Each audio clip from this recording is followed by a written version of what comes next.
Welcome to Category Visionaries, the show dedicated to exploring exciting visions for the future from the founders who are on the front lines building it. In each episode, we'll speak with a visionary founder who's building a new category or reimagining an existing one. We'll learn about the problem they solve, how their technology works, and unpack their vision for the future. I'm your host, Brett Stapper, CEO of Frontlines Media. Now let's dive right into today's episode.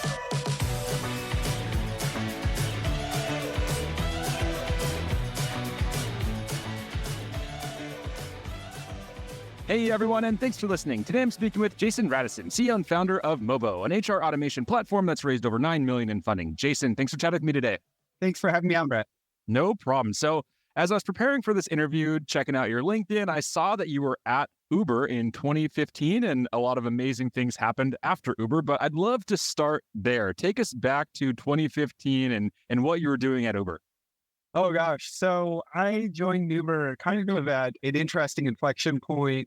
It was relatively late in the US expansion, relatively early in the global expansion. And my specific mission was to build the team and get the company ready to launch in Nevada. That was my very first mission at Uber, including Las Vegas. That must have been a pretty hostile market to move into, right? Like, I think even to this day, their Uber is not fully functional in Las Vegas. Maybe that's wrong, but that's a tough environment, right? Yeah, it was a little bit crazy. There had been some regulatory setbacks, police had impounded cars, those kinds of things. And Nevada just being a very purple state at the time in particular, was just a really challenging market. And we used to internally talk about regulatory hacking. And, that was some of the role was finding a path politically to get the service stood up in a legal way and get rolling in the market. And who was the advisor? Who was leading regulatory affairs? Wasn't it Daniel Plouffe, David Plouffe, something like that? Yeah, Plouffe is and in an interesting role, speaking also on matters of future of work and sort of the gig economy more broadly, very publicly, and leading charge on a number of regulatory PR topics.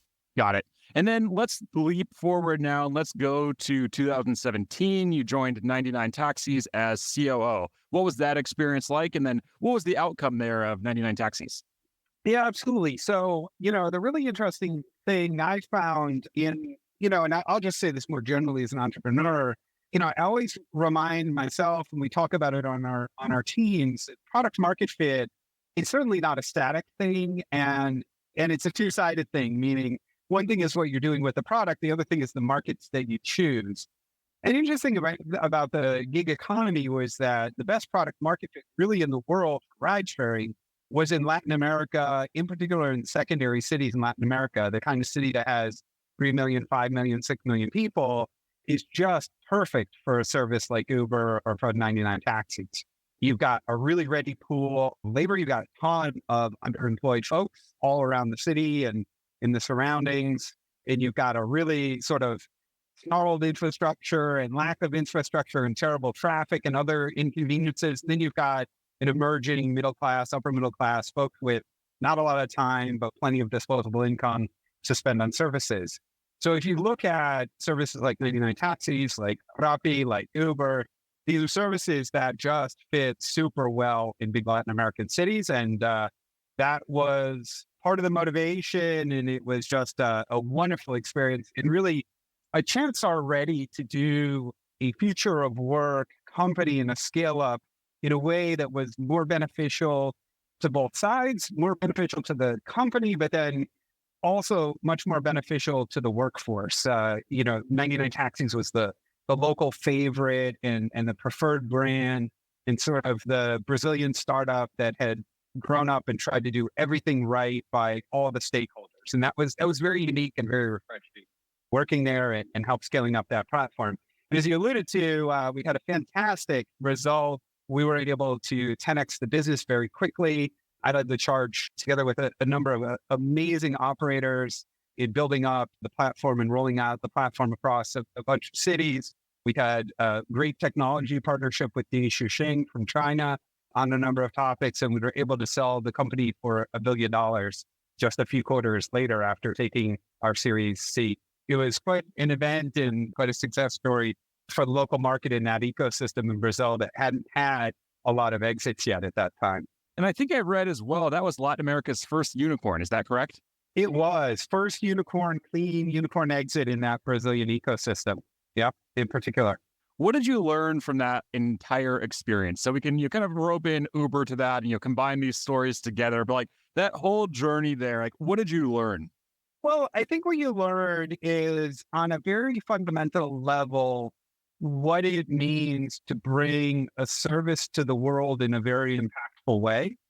And all of us who are out there building technology companies, we're all having impact in our own ways. I think what's very unique about a lesson like that, and one that was possible, is still possible in some parts of the gig economy, is the transformative nature you can have on a city and on the lives of millions of people. And whether it's providing, work and additional earnings, in the case of 99, well over 1 million working class people who are working on our platform each day, to, helping solve transportation problems in big cities, just the incredible transformative nature of tech done right. And I think one of the secondary learnings is really, our sort of job as the stewards of capital and our functioning as entrepreneurs to deploy that capital really efficiently. And, 99 we pride ourselves, we were able to get to our first $1 billion of GMV, having spent $50 million. So that's a 20x ratio, which is to this day, one of the most efficient scale-ups that's ever been in the technology industry. And I think a big part of that, we talked about product market fit, but it's just being very thoughtful and planful in terms of how you're sort of rolling the service out and, these growth activities and, essentially just not doing careless things, still experimenting a lot, but being very planful in the way you build up the company. Lots and lots of lessons in there. There's, at some point there's a book in there. We had a ton of amazing learnings from that scale up. Now let's switch gears and let's talk about everything that you're building today and what the company does. So just at a very high level, can you paint a picture for us of what the product does? Yeah, sure. So Movo is our company, and we started Movo essentially to take that technology, to take the gig economy platform per se, and to refine it and to use it as a vessel for change for a lot of industries that employ millions and millions of frontline workers, but are kind of stuck with, some combination of pen and paper and old ERPs and these really antiquated processes. We built the platform and began sort of our presence in the market and ramping up in the market really right in the days and weeks before the pandemic hit. And throughout the pandemic, really our main value out there and the impact we were able to have was in providing access to jobs and making sure that food manufacturing, a number of logistics and last mile logistics companies and companies like that, some medical device manufacturing and others, we're all able to kind of keep the trains on time and keep running. And so we were running around the countries that we operate in, sort of plugging those labor gaps. And as the platform has evolved and as sort of the economy's evolved and the pandemic's now in our rearview mirror, the value to the platform and that we're having out there in the world is more just in terms of like it's evolved into, yes, having a very frictionless onboarding and hiring experience, but more importantly, having a very modern real-time experience in the workplace. In other words, Movo is a workforce platform that's on your device. It's on your supervisor's device. It's in head office, and the whole company is using it to make sure that everybody's deployed in the right way, in the right role at the right time, managing tasks, managing schedules, doing all of these things automatically and with a lot of smart systems to make sure that the workforce is deployed correctly. So it's really kind of become that Uber platform for anybody who's running a really large retail or logistics or healthcare company. And just to recap some of the numbers I read on the website, you decrease time to hire by up to 80%, eliminate time fraud by 50%, increase HR operations productivity by 4 to 5x. This just seems like a no-brainer. What's in the way right now from you having 100 times more customers than you do today? Well, we're early stage. That's part of it is, you team small when you're early and you only have so many clients that you can work with and so many workers that you can get on the platform. Part of it too is not every company is set up for the change management that running your workforce in a real-time way involves. And so I would characterize us more as we work with large companies who are early adopters or earlier on the technology curve, who may also just be in that moment in time when they're looking at workforce management tools and sort of thinking about, how do we want to manage nurse scheduling across multiple sites and multiple dimensions, or whatever the use case might be. What are we doing, in developing markets about the informal labor problem? How are we going to assure that we can continually upskill and cross-train our people? We're looking for clients that have those kinds of use cases, those kinds of challenges and pain points, and that are in a situation to really affect change. It isn't the kind of thing that you can kind of, do from, it's got to be, somewhere very high in the organization and a strategic priority for the company. And those are the only clients that we're looking to work with, and the ones that we have, sort of already large deployments with. And can you share any numbers or metrics that highlight the growth that you're seeing today? Our audience always loves to hear metrics, so anything that you can share would be awesome. Yeah, we're early, but our paid user counts on the software deployment, our software rollout, are increasing about 100% a month at the moment. But we're early. We're about 6 months into commercially rolling out our platform per se to our client base. And what do you think you've gotten right so far? What do you attribute to that growth and that success? I think we're solving the frontline workforce problem in a unique and I think straightforward way, in the sense that at the end of the day, if you want to come up with win-win situations for workers and employers, the bottom line is you got to help people be more productive. There's no sort of, silver bullet. If you look at the US, we're in a situation of a declining workforce. We've got more people retiring than ever before. We've got fewer people entering the workforce. We've got a lot of people checking out. We're in a difficult time. There's no way that you can help the economy move forward without sort of going through productivity and helping, as I said, helping the economy to be more productive. And we've chosen to go after the biggest target, which is, the productivity of the vast majority of the workforce in a country like ours. So, I think that's all correct. It's a little bit more of a challenging approach and a challenging mission than if we were picking off, a niche compliance topic in HR tech or something like that. And, we had a widget that did X. We're really going after that bigger change. That's what I would say. Fundamentally, what we've gotten right is the mission is right. And I think if you look at sort of the use cases that matter and the applications in particular of AI and in some of the smart systems that we build, we're hitting on the right things. We're hitting on the things that really read the cash register at our clients and the things that'll really increase the wages and the productivity of their workforce and the workers that are out there, at some point in their career looking to level up. With a system like ours, they're going to get there quick. This show is brought to you by Frontlines Media, a podcast production studio that helps B2B founders launch, manage, and grow their own podcast. Now, if you're a founder, you may be thinking, I don't have time to host a podcast. I've got a company to build. Well, that's exactly what we built our service to do. You show up and host, and we handle literally everything else. To set up a call to discuss launching your own podcast, visit frontlines.io/podcast. Now, back to today's episode. When it comes to market category, what is the market category? Is it frontline workforce management? Is it HR automation? What's the market category? I think the market category, if you use sort of terminology, it would be workforce management or all-in-one HR systems or HR platform.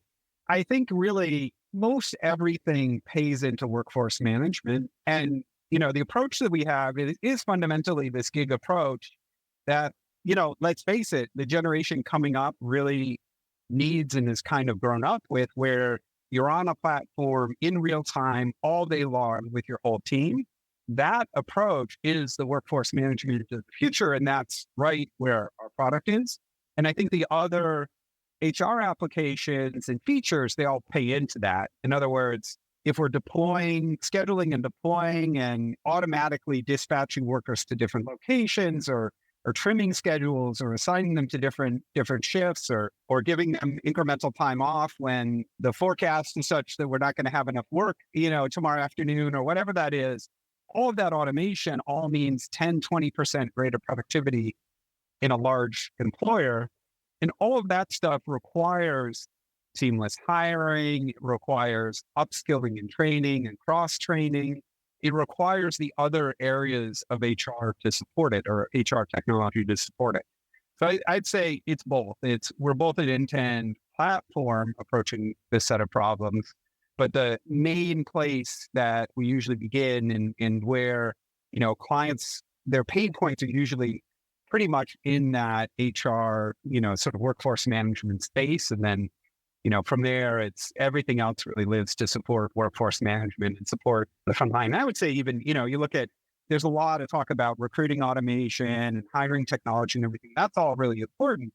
But from a technology footprint perspective, that's what you do in the minutes and hours and days before you have an employee. Then you've got an employee, and hopefully you've got that employee for 5 years or 10 years. And what you do every day that they're on the floor or that they're out in the field working with you for those 5 or 10 years, that's where the workforce management piece comes in and where the training modules and other things that support it are so important. That's what affects productivity over that longer haul with that life cycle of that employee.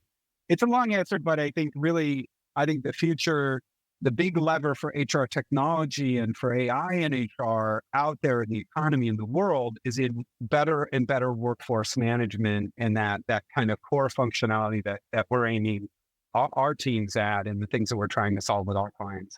And I think HR leaders right now are probably just bombarded with different tools, different vendors trying to capture their attention. Are there any specific tactics and strategies that you're using that are really helping you rise above that noise and to connect with those HR folks? Oh, yeah, 100%. So that's a great question and one we do a lot of thinking about because I think the U.S. also, with Movo, we're active in a number of middle income countries as well as in the U.S.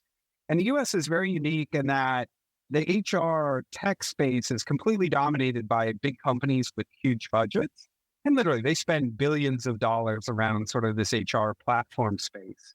And I don't need to name names. We all know who these kind of cloud and ERP folks are.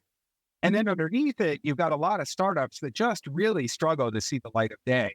And so I think it's led to a really kind of incremental and safe approach in the HR startup space where people are looking at very small slivers that they can sort of sneak through. We've had a very different approach in that we're working within the HR community and we're really working with early adopters on big problems. We're not sort of out there, just trying to do everything with internet advertising or relying on cold calling or these kinds of things, but more, kind of in the trenches deep with big blue chip companies working on big problems. I think the other thing too is in having gone abroad as early as we did, that allowed us to get hundreds of thousands of additional workers on our platform, which was just so helpful in terms of rounding out the tech, training our models, getting a very robust system across a number of dimensions. And I think that's really been a strategic advantage versus, kind of other entrants in the HR tech space. And where, some of the things we talked about, like we have a hiring automation system that works quite well with our employee scheduling system, that works quite well with our training and upskilling system. And, being able to cover a number of those things and pay workers, all of those things that's less integration points, that's less headaches for a company that's going to adopt a platform like ours. As I mentioned there in the intro, you've raised over 9 million so far. What have you learned about fundraising? That's a great one. Fundraising, every entrepreneur has a slightly different take on it. I think we're very blessed. And I think it's just, sort of being a multiple exit, multiple scale up founder is just like, it gives you the ability to sort of get a lot of meetings and sort of be maybe a little bit more strategic and structured in terms of how you think about your cap table and the folks that you have around that table when it comes to sort of your inner circle and, the various stakeholders that you have in the fundraising process and the advisors and such that you put together. In our particular case, what I learned was that I think the board composition and the cap table composition, we were able to put together companies that just went very well together. And in other words, firms, institutional investors, a number of angels that are just super, super helpful and have that all fit and have it feel like just a super thoughtful, supportive, and also just like super overly helpful network for our company. And, and it's something that, you can read about it and you can experience it, but it's one of those things I think each time I go through the fundraising process, it just you're really benefiting from that previous experience and sort of, what you've learned in terms of where you're going to find the most help and the best fit for your company. And I think in this particular case, we got an amazing syndicate and cap table, and I'm just super blessed. We are as a company to have all the folks that we have. That's what I would say about that. I think, we've been through some things that are a little bit episodic in the sense like we raised late, we bootstrapped, we're a profitable company bootstrapping in the first part of the pandemic and our growth. Then we raised in 2021, we raised a fairly large seed at peak market that had its own dynamics. We raised a little bit since that's had its own dynamics. There's a little bit of that environmental that you can't control a ton. The startup is growing and your capital needs are where they are. And, the product market fit is where it is. And you're going to have to raise money, along the lines of, sort of how the company is progressing. And it's not always, you don't always get to choose, I'm going to do this at peak and I'm going to do this at trough. Some of that stuff is forced on you by the market. But to the extent you can, getting that right set of folks around the table that's key. And it's really been, in this case, a blessing. Now, let's just imagine that you were starting the company again today from scratch. What would be the number one piece of advice you'd give yourself? The number one piece of advice would probably have been to have raised money earlier, because I think we had, the bootstrapping phase, and it's a lot of founders would say exactly the opposite, bootstrap as long as you can, or God, I wish I had bootstrapped. I think in our particular case, the fundraising process and just we could have run a lot faster in the early part of the pandemic if we had been well funded and not bootstrapping and not sort of having to fund our growth out of profits out of the ongoing business. That would have been the main thing. And, I think other than that, that's always, hindsight's 2020, right? And final question for you. Let's zoom out 3 to 5 years into the future. What's that big picture vision that you're building? What do you want the world to look like and the company to look like?